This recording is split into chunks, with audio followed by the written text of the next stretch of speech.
I'm in your face, I'm in your space because I want you to face your stuff. I want you to recognize why you're sabotaging yourself and stop immediately. There's a lot of us that feel that we have boundless potential. What we're afraid of isn't that we have that potential. We're afraid that we can't figure out how to stop sabotaging ourselves. You're listening to Idea Charger Radio.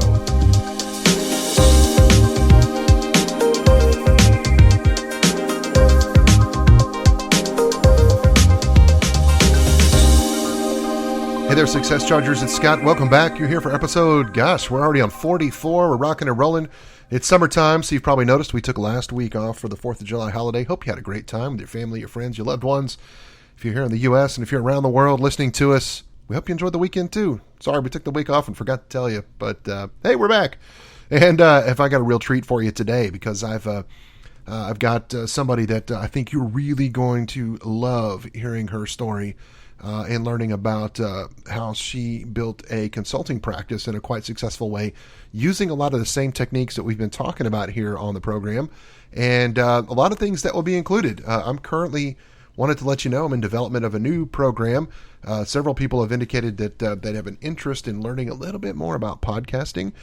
So we are in the process. I say we, myself and a media coach who was a previous guest on this show. He and I are in talks. We're developing a webinar to help you learn about how you could podcast yourself to grow your business.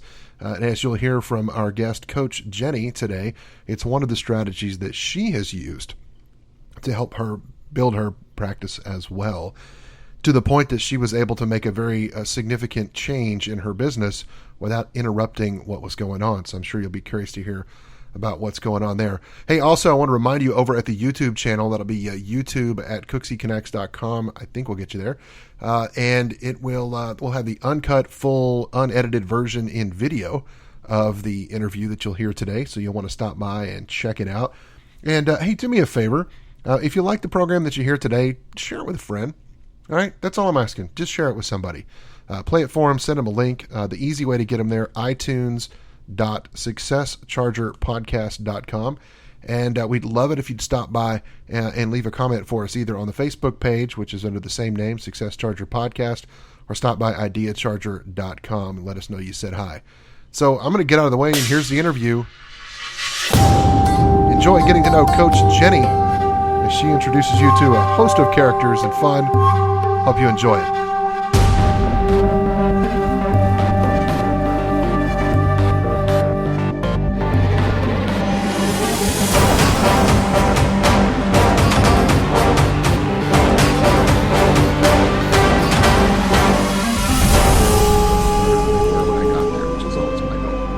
Yeah, that's exciting though. Yeah, it's very, very cool.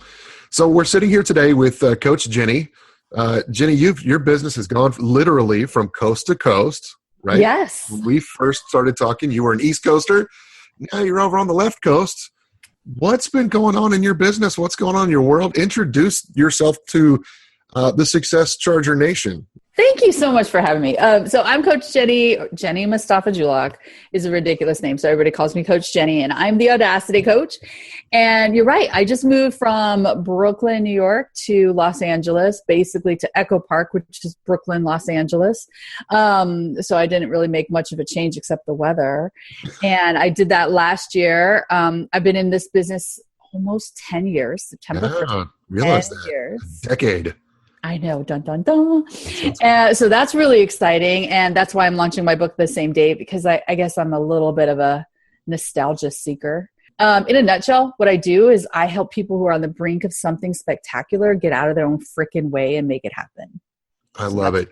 And for those that aren't familiar with you, by the way, you can stop by CoachJennie.com and get all the scoop and the dirt and all the good stuff. And there's lots of places, and we'll get into where people can find out about how becoming part of your army of really awesome people, because you have truly built a community of some great, like-minded, cool people, and I aspire to be more like that. So in a world of branding where everybody wants to make themselves stand out, in a world of entrepreneurs and lots of people that call themselves coaches, some are, some, God bless them, are just not. And they don't have their own stuff together. Why are they telling other people how to guide through that process? I'm struggling with that. I'm somebody who has spent, almost equal time you've been a coach. I've been doing a lot of corporate facilitation and leadership development training and consulting. And I sometimes have a hard time thinking of myself as a coach, even though that's what I do all the time. Mm-hmm. So why the Audacity coach? Why does somebody need a coach, and why do they need you? Good questions. Okay, so I call myself the Audacity coach, frankly, because life coach, business coach, executive coach, leadership coach, those terms were just too small for me. I needed to come up with my own category. And I say that tongue in cheek, but there's a little truth to it, because people go to a coach for lots of different reasons. I don't think that I am the everybody coach. I'm not. I want to be really clear. I very well recognize that I'm an acquired taste. And I am not for everybody, and that is perfectly fine. I am for people who feel like, they're tired of the fluffy, sweet, woo-woo, lovey-dovey coaching that believes you can do no wrong and is there for you, and they'll, that's cheerleading. That's not coaching, right? I don't do that. Now, I'm not a total, but I don't do this like sweet little cheerleading thing. What I do is what I call a cathartic shove. I push you forward before you're ready for it. Okay. And so there are some people that's the kind of push and nudge that they need to keep themselves going. I help people who are sabotaging themselves. And the most ambitious people I know fall into the trap of sabotaging themselves from time to time. And it's not because they don't have the gumption. It could be for a lot of different reasons, a lot of different ways that we get in our own freaking way. And one of the biggest ways is not prioritizing our next big thing. We're prioritizing everything but. And so I help people get out of their way. And those are the kinds of people that I work best with. People who don't want somebody to hold their hands and sing Kumbaya with them. And aren't looking for a spiritually based coach, because I'm not a spiritually based coach, but are looking for somebody who's going to hold them accountable to what it is they really want to do and help them get out of their own way with my own kind of tongue-in-cheek irreverent. I dig it. But give us an example of someone that thought you were the right coach, but it just turns out you became evident and it was like, look, I'm not the coach for you. And how did you handle that? So when I started my coaching business, I sucked at that. It just was not good about the red carpet, the parting of the red velvet rope. If you wanted to work with me, I wanted to work with you because I was so eager and so happy and ready to go. And let's be honest, you were broke. And I was broke. Yeah. And I wanted the money, and I wanted to keep going, and I wanted the experience. And frankly, I didn't know what I wasn't well suited for. And so I worked with a lot of people that were not a good fit for me, and it was incredibly frustrating. Now, I have not been in the position where I've had to fire a client in the middle of a coaching thing, coaching engagement, right? But the way that I do my coaching is, we decide whether or not we're going to continue working together. So I would just say, now that this package of coaching sessions is over, I don't think I'm the right fit for you. And here's why. And often it was because each session was 90 minutes of explanation of procrastination. I have zero interest in doing that. I have zero interest in being your procrastination coach, your productivity coach. Right. That is not what this is about. Does that fold into ways that you get in your way? Of course it does. But that is not what I'm great at. So that's how I would deal with that. Now I'm extraordinarily selfish about who gets into my coaching sessions. You should be. I use that word intentionally because I only want to work with people that I can do my best work, because my clients deserve nothing less than my absolute best work. I have lots of different ways that you can work with me and be involved in my community without me pouring my heart into you. You know what I mean? Yeah. And so that's why I'm really selfish about my coaching. You have to be. Well, you've been very, I think, intentional in how you have created avenues, though, for people to still access you that are curious about you and how you go about it. And you've really done a number of projects over the last couple of years since I've been following you and what you do, and things like the Roller Derby for the Soul podcast. Yes. Right? Tell us about that. What was that project all about? So that project was my tongue-in-cheek spin on chicken soup, because again, most coaches are more chicken soup for the soul. I'm more roller derby. Everything I do has like a sense of violence around it. It's awful. I don't know where that came from, but I go with it. It's playful, fun violence. Anyway, but Okay. roller derby for the soul, the whole idea was to do, in roller derby, they have this thing called jams. A jam is a 2-minute play in the roller derby rink. That is the extent of my roller derby knowledge, by the way. But I wanted to do these like 2-minute jams, 2-minute to, some of them got up to 4-minute long. Tips and tricks and cathartic shoves straight from me to the podcast. And I did just under 100 episodes of it. It was a lot of fun. And I continue to promote those different episodes because a lot of it was evergreen content. And it was just a really fun way to introduce myself to the podcasting community as yet another way, as you know, yet another way to build your audience. Because there are people that are going to search for you on Google, and then there's people who are going to be searching for the next thing to listen to on iTunes. And so that's what that was about. Well, thank you for sharing that. And I may steal a little snippet from that or reach out to you again, because I'm actually working on a project with another colleague of mine from New York City who is a media coach. And we're building a program on how to build a podcast. And we recognize there's lots of different types, lots of different reasons. And I think yours really stands out as an example of, you were building some presence. You wanted to make yourself known in a whole new circle. Yeah. And another way for people to access you. I know I was excited. I'd listened to your show. I kind of got in on the tail end, I think. But I would, fire up my podcast episodes and I'd see what iTunes had downloaded the night before. And even, driving down the road, hopping on the plane, whatever I was doing, I knew I would program yours to show up between longer ones. Oh, nice. It was like a commercial break almost. It was, right? It was a little cathartic shove. There it was. Somebody kicked me in the head with a roller skate, and then I went on. And that's exactly what you intended, right? Because that's that love tap, right? That's that extra little slap or whatever that people need sometimes to just. Well, yeah, and it's short. The shortness matters. I want it to be extraordinarily shareable content, like really quick and easy. You don't mind sharing a 2-minute podcast, a 5-minute podcast with somebody saying, hey, you got to take 2 to 5 minutes to listen to this. This woman's a whack job. You got to check this out. She's talking about this chick Hilda. You got to hear this. This is hysterical, whatever. I want it to be that really quick, short piece of content, because most of my content is long form. I utilize live streaming a heck of a lot more, which is the main reason Roller Derby for the Soul is currently, I'm not producing anything for it right now. It's on hiatus, right? We'll wait for season 3 is coming soon. Because right now live streaming is so much more powerful, but a lot of my live streams go an hour and a half, and not everybody has time for that. So that's why Roller Derby for the Soul, and you're inspiring me to kind of dust it off. So it's a really wonderful tool. And also it's really fun because I don't know about you, I get tired of reading blogs. Yeah. I get tired of reading blog posts, and these are like short, pithy blog posts for the ear.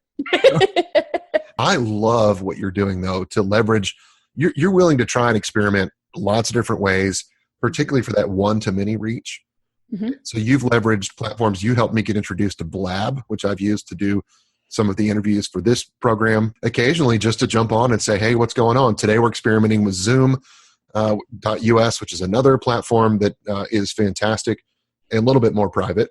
And are you a Periscoper? Do you scope? Not a scoper. I use Facebook Live. And then I've replaced my dependence on Blab with Huzzah.io, the new platform. I know. Huzzah! I got to check that one out. I know. It had me at the name. I mean, let's be real. Well, I think you and I had talked about it before, that Blab occasionally has some stability issues as a platform. Yeah, and Blab has also shifted its focus. It's no longer focused on supporting broadcasters. It's more of a hang out and chill kind of place. And so I was really looking for a more professional spot. Huzzah is my flavor of the week today. And like you said, I like to experiment with these things. All of these tools are coming online so quickly. There's so many of them. And I like to kind of test and play the waters and see what are the essential pieces. I heard about another one yesterday. I haven't even tested out yet. So they're just constantly coming out with these new platforms. And I like playing with them. The key to it is which of these platforms are going to allow me to meet the goals that I'm trying to meet. I use Zoom for any event where I want full participation from everybody. Okay. I can have up to 50 people on camera at the same time in a Zoom, which is crazy. I've never gotten there, but I've gotten up to like 22 and it works really well. Wow. Believe it or not, it's like having an online classroom. Okay. And then for anything where I want it to be more presentation based or watch a panel, I'll use Blab or Huzzah or something like that. And then of course, Facebook Live is one-to-many. Right. I never got into Periscope because the one-to-many is not my sweet spot. Right. But with Facebook Live, I'm getting over that because it's Facebook. And I've been building an audience on Facebook for years, and I need to leverage that. Well, let's talk about that for a minute because one of the things that was really cool about your move from New York to LA is I'm guessing there was not a huge hiccup in your business. There wasn't. In fact, the best thing that happened to me in my business is that as a morning person, my hours shifted with the 3 hours. It's been so wonderful. I shut down every day at about 4:30 Pacific time, but I can still take care of my clients up to 7:30 Eastern time. Wow. Because my business is entirely online. Well, I do in-person things. For the most part, I make all of my money online. There was no hiccup at all. Continuing this theme of how you stay in contact with people lots of different ways, right? Because somebody may find out about you today, but they're not ready to make the commitment. They don't even know if they want to be coached. They just want to meet some like-minded people and go, am I a loner? Am I the only one? Am I crazy? A lot of times what we need is just a sense of community, and you've built that. Your Audacity Lab, is that the right name for it? That's correct. Lab is an acronym because I'm a coach. It's required that we use acronyms and alliteration. It's a rule. It's bad. But Lab stands for League of Ambitious Badasses. Right. And it is a Facebook group that's 3 years old. And it's, you're right. That's the red carpet of my business. Yeah. Because I recognize not everybody wants coaching. That doesn't mean they don't want to learn from these audacious ideas of mine. Oh, and sure. like you said, be around other people. One of the things I talk about in the lab is that we're kind of like the Facebook group of misfit toys. Most of the people in the lab are probably the most ambitious people they know in their personal everyday lives, except maybe their spouses. Yeah. For the most part, people would say, most of the people in my life think I'm crazy, And so it's a place where everybody can get together and be like, we have these huge ambitions. We want to do really great things. We want to change the world in some way. Mm-hmm. I'm just there to instigate that audacity and help spur that on. I think it's cool. I mean, when I was looking for somebody to help with the layout of my book, I went to your community and used the same person that I know does a lot of graphic work for you. And Megan, and she's fantastic. She's a member of your community. I knew she was like-minded and we were able to kind of cut our own side deals. She helped me out. It was awesome. Great. And guess who comes to the top of mind as I start thinking about what my next big projects are going to be for somebody to help with that? It's because I got involved with the community. So, is Coach Jennie just here trying to pimp her own self out here? No, it's really not that. It's that you've truly done something I think extraordinary. And thank you. You've built it in a way that is a model I really believe in, which is give. And the people that really want more, that need more, they gravitate to you anyway. And those become the clients that you really build the best connection with, which is what I talk about. The better connection you have, the more profitable and lasting those client relationships are. And you exemplify that. And not everybody has the time to sit at the laptop and work like you do. But for those that do, or those that say, I don't have the people I need that are here. You don't need them here. You have to find that community online. You can build that community. May take some time. I'm sure you've had some false starts and stops too. Oh my gosh. Yeah, it's been very ugly. Well, thank you first for that compliment. It means the world to me because in our world of online business, what you're supposed to do is build an email list of 100,000 people so that when you ask for something, 10 people might buy it. Right. Mm-hmm. Like that's the idea. But if you charge enough for it, you only need 10,000. So right. So there's that play the numbers game thing has never resonated with me. And for years, I used to beat my head against the wall because there must be something wrong with me that doesn't resonate with me. Then I have low self-worth and all that kind of crap would go into my head. Right. The truth of the matter is I can have a completely booked solid business where I'm instigating audacity and doing what I do best with people who I just am fascinated by and totally in awe of. 700 people in a Facebook group. Fully booked, totally fine. In fact, I was booked solid way before we got up to 700 people in the Facebook group. That's awesome. Because it's not about the quantity of humans. Right. It's about the quality of the interactions. And I really believe if you can be relentlessly helpful and you show up from a place of being relentlessly helpful, that you're going to be able to do really good work. And when I offer things, there are people that jump and they're like, heck yeah, I want to be there. Heck yeah, I want to participate in that. Absolutely. And I'm no dummy. It is a business, but the business is secondary. Yeah. The first piece is I want to be helpful and I want to change the world in my small way. And the way I can change the world is to help other people change the world in their small way. That's what I do. So to Success Charger listeners, I would really encourage you when you're out in the Facebook world, and don't lie, you're out there every day. You're checking on stuff anyway because you want to see if anybody you know from high school still cares. But when you're out there, stop by the Audacity lab, stick your head in, and just troll some of the conversations for a little bit. See what people are doing. And don't troll them in a crappy way. Troll them in a good way. Jump on there. Be supportive. Because I will tell you, Jennie and the whole Audacity tribe, that's a pretty well-moderated group. And if you step outside the lines, you're going to get called out. Your posts are coming down. And that's a no BS zone. So it is. And we leave room for people to do self-promotion. We just keep it in a captive place. But if all you do is self-promotion, we're going to boot your ass out of there. Yeah. And if you lurk for too long, I will find you, right? If you also are just lurking forever, I want you to come in and lurk. I get it. It's scary to put yourself out there. And I ask questions that are none of my freaking business 5 to 10 times a day. How audacious of you. Right. I'm always asking a question, none of my business. And the key is a handful of people are going to respond to them, but hopefully dozens more are thinking about those questions. And I'm getting in the back of your head and you're asking yourself these kinds of questions to push your thinking. I would love to have your listeners pop by and see if the lab is a place they want to hang out. Yeah, come do it. I want to be really clear. It's forever free. That was one of the decisions that was really important to me. A lot of Facebook communities are coming up and they're free for 5 days and then you have to start paying and there's tiered levels of happy nonsense. I don't have any of that. The lab is always going to be free and it's my favorite sandbox to play in. It's cool. And it's a great way to find out about what you have going on. Now, you don't do all of this by yourself. Well, you kind of do, but you kind of don't because you do have this little business partner that you love to talk about. And she's very special to you. She has a special place in your hearts. But to be fair, she's kind of there with all of us. Yes. Who the hell is Hilda? Hilda's okay, so let me talk to you about Hilda. Hilda is my irreverent take on what most coaches call the inner critic. Or the inner saboteur or some fancy title like that. She was made famous by being called a gremlin in the 80s, right? Taming Your Gremlin is a very popular book. I believe Seth Godin calls her the lizard brain.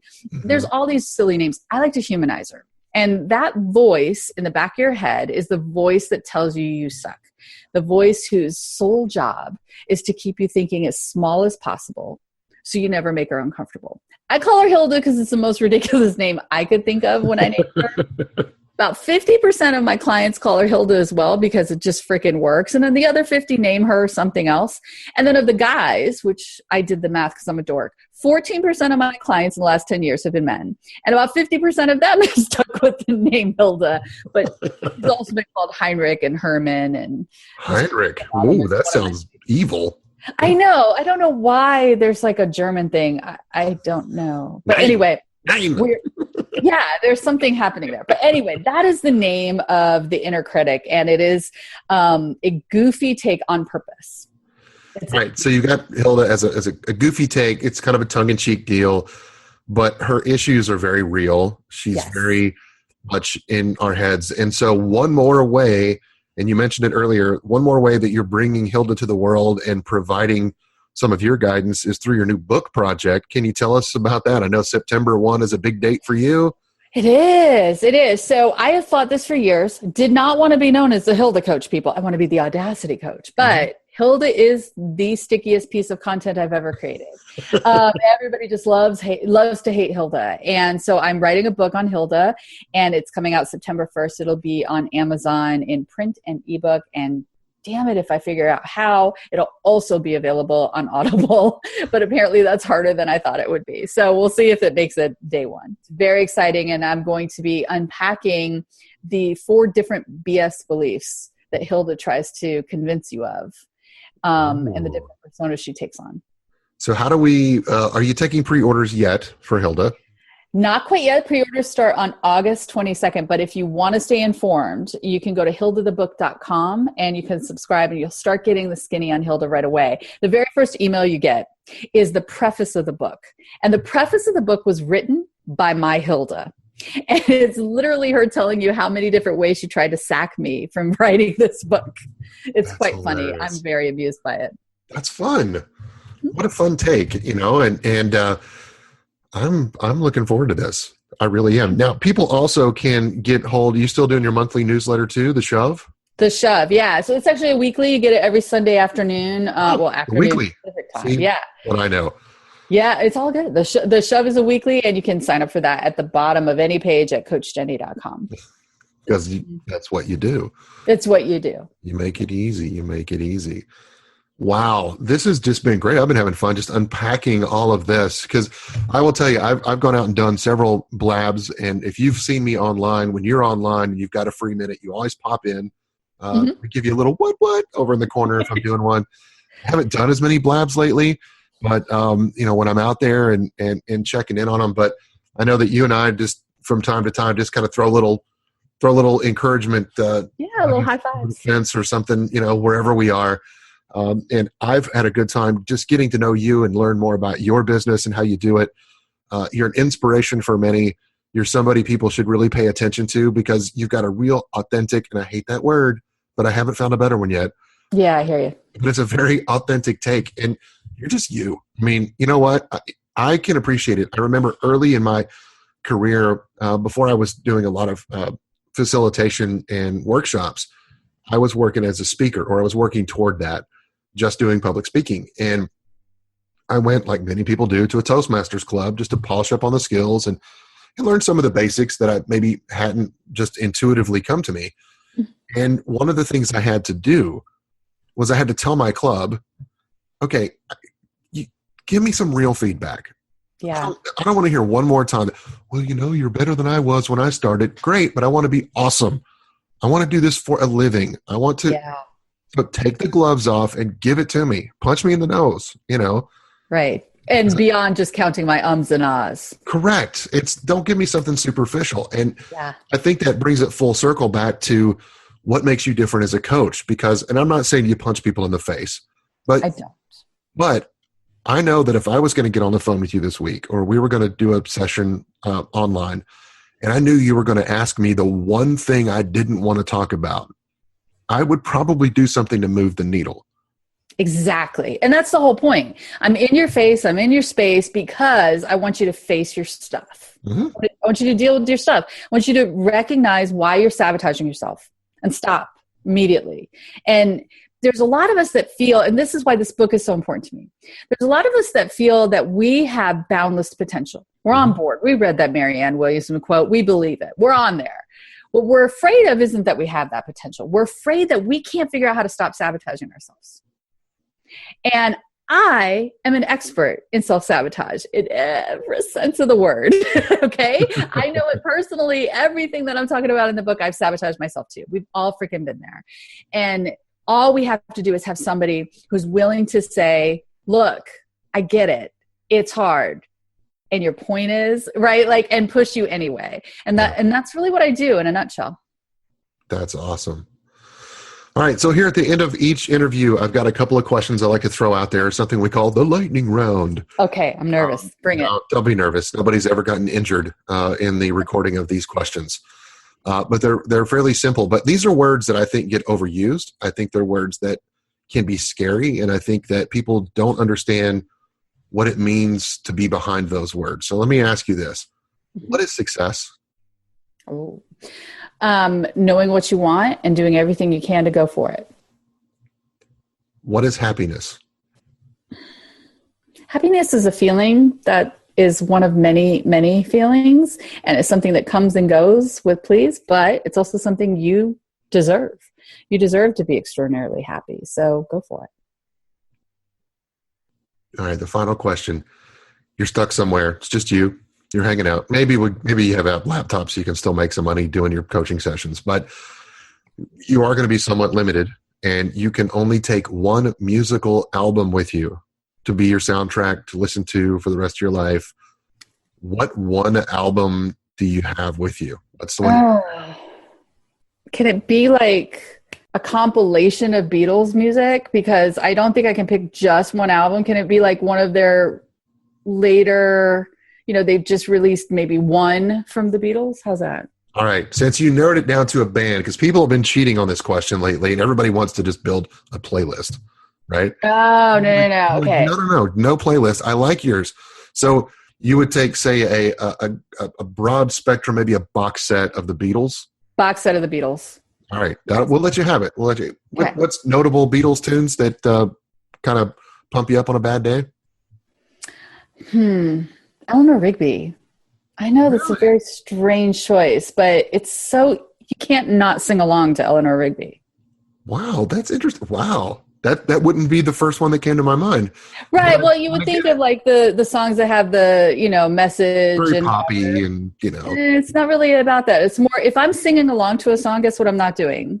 I'm not belittling myself. I'm not getting in my own way. I'm having fun and I'm probably smiling. I'm probably annoying neighbors, but beyond that, it's a good thing. You're dancing in your socks. That's what's happening. Exactly. Jenny, it's been a blast having you here on the program.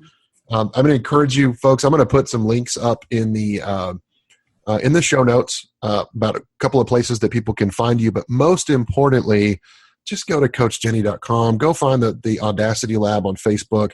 Go to HildaTheBook.com. Order up the preface of the book there. I know you're going to be entertained. And it's going to make you just really, really excited. I'm looking forward to the pre-sale launch, to the book launch. Would love to have you back on the program when it's a little closer to time for the release to help give you Thank you. Yeah. one more slingshot. Reach back like a roller derby chick and sling you forward. I'm going to go get tattoos all over my chest, and it'll be just fine. So I think that'll be great. My father said that he'll know I have arrived when somebody tattoos my logo on their arm, like Harley Davidson. So do let me know if you do that, because I will need pictures. I'm just saying. Yeah, well, pictures didn't happen. That's how it works. So that's the thing. Here we go. It's been a blast. Thanks for stopping by. Thank you, Pixie. If you enjoyed what you just heard, please post your 5-star review and subscribe to Success Charger today. Your future is waiting.